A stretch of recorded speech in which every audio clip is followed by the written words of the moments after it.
লবণ লাগবে লবণ লাগবে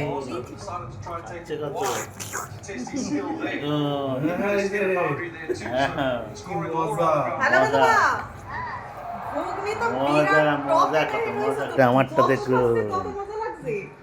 এই দেখো, সেই সেই মজা, সেই মজা, সেই মজা। খাওয়াটা দেখো। তোমাদের তো সব শেষ করে দিচ্ছি আমরা। সেই খাচ্ছে, উড়েন না, সেই খাচ্ছে, মনে হচ্ছে প্রথম খাচ্ছে। কিলো কিন দিতে হবে। এবার 2 কিলো আমি তোমার 1 কিলো হবে না। খাচ্ছে কত? শুধু মারিয়ে যাচ্ছে 4-6। আজকে 250 হবে পার। ও মনে হচ্ছে যে পুরো স্টেশনের ঘুগনি খাচ্ছে। ঠিক আছে, ভালো লাগলে লাইক, কমেন্ট, শেয়ার এবং খাওয়ার জন্য আমাদের বাড়ি আসবেন।